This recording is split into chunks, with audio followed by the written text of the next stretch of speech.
Привет, это подкасты нации. Здесь мы разбираем горячие темы дня и собираем нацию думающих людей. Погнали!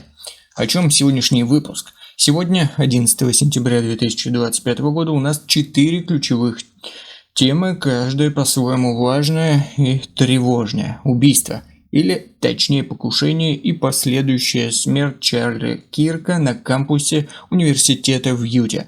Вторая тема – неожиданный рывок Inditex, бренд Zara в осенних продажах, который оживляет фэст-фэшн рынок. Третье – это прогноз солнечной геомагнитной активности, магнитной бури, вспышки и влияние на технологическую и метеозависимую жизнь. Ну и четвертая тема под занавес сегодняшнего выпуска – культурные памятные даты. 11 сентября в России День трезвости, исторические юбилеи и памятные события. Культурные памятные даты. В каждом сегменте нас интересует не просто, что произошло или происходит, а почему это важно именно сегодня и как это связано с более широкими трендами и глобальными процессами. И начинаем с первой темы. Это Чарли Кирк, покушение, стрельба на кампусе и последствия. Что же произошло? На 31-летнего консервативного комментатора и активиста Чарли Кирка, Turning Point США, было произведено покушение 10 сентября во время выступления в Utah Valley University. Кирка застрелили в шею, голову в ходе сессии вопросов и ответов, и по последним данным он умер после госпитализации. Видео с момента выстрела быстро разлетелось по соцсетям. Многие свидетели описывают хаос, панические реакции, эвакуацию. Политики с обеих сторон, от Дональда Трампа до законодателей Демократической партии, осудили инцидент, но высказались с разных позиций. Некоторые призвали к молитве о скорби, другие же к расследованию и обсуждению роста политического насилия. Выводы для подкаста нации. Данная трагедия – это жесткое напоминание о том, что даже публичные политические выступления сегодня могут стать точками экстремального риска. Это не просто криминал, это симптом глубоких расколов в обществе, где публичные дебаты все чаще переходят в агрессию, а не в обмен мнениями. И этот случай уже далеко не единичный. Что важно держать в голове? Насилие на геополитических и публичных акциях – это вызов нормам гражданского дискурса и свидетельство ускоряющейся поляризации мира. Как реагируют разные стороны, и правые, и левые, это нам показывает, как представление о безопасности, свободе слова и ответственности трансформируется в эпоху цифровых медиа и активизма. Трагедия Кирка может стать новым рубежом в дебатах об охране общественных мероприятий, безопасных публичных форумах и ответственности за слова и идеи, высказываемые публично. А теперь переключаемся из зала дебатов университетского кампуса в мир бизнеса, где тоже есть свои выстрелы, но не из-за оружия. Inditex, бренд Zara, рост продаж как сигнал потребительского восстановления.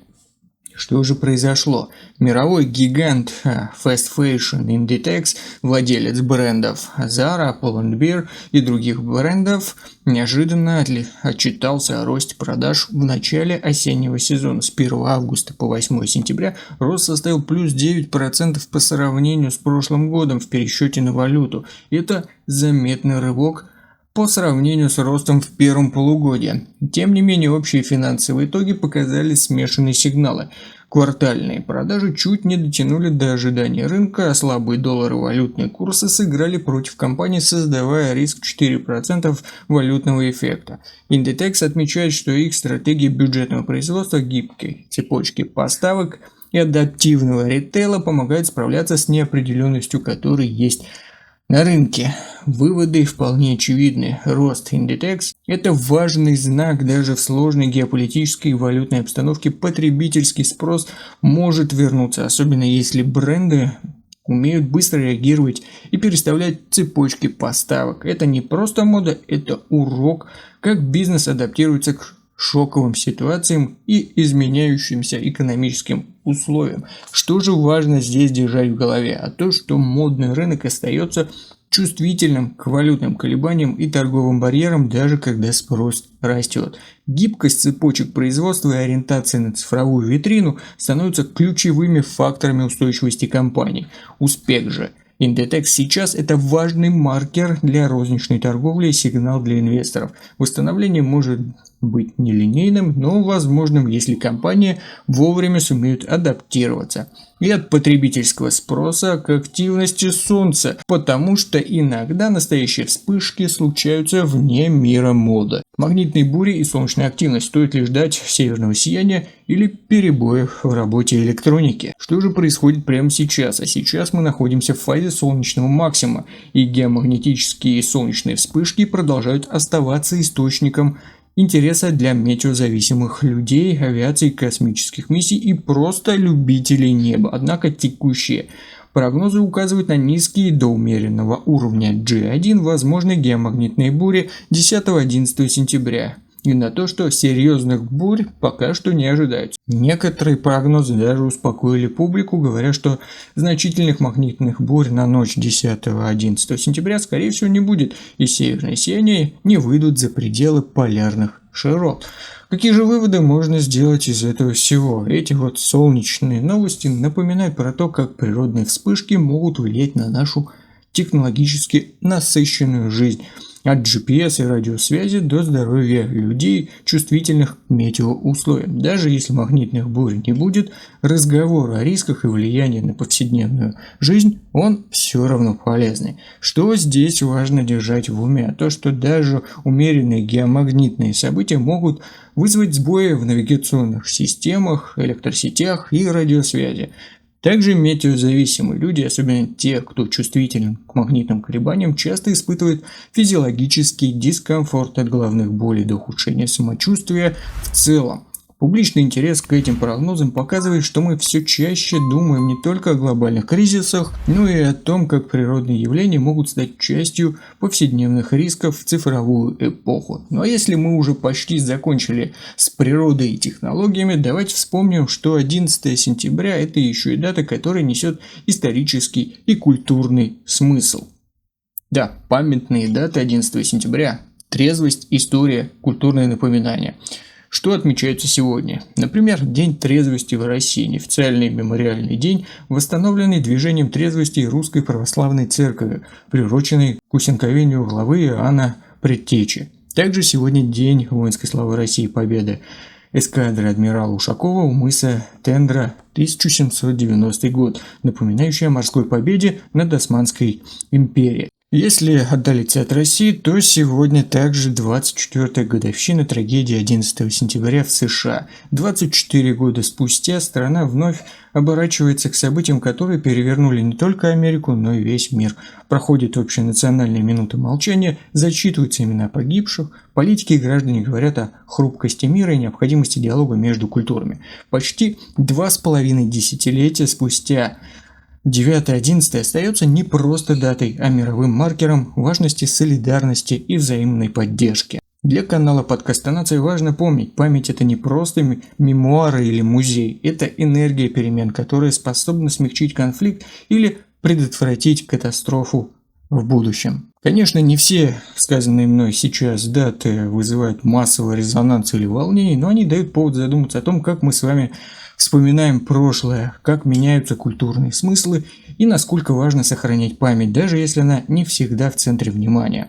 Памятные даты – это зеркала общественных настроений. День трезвости, например, заставляет нас задуматься о здоровье, ответственности и о памяти о прошлом. А морская победа Ушакова о героях, символах и истории, которая продолжается. Даже если люди сегодня не идут на митинги, умение вспомнить и переосмыслить важные даты – это часть цивилизованного разговора с прошлым. И вот мы подошли к финалу. Давайте соберем все эти темы вместе и подумаем, что же из всего этого действительно важно каждому из нас.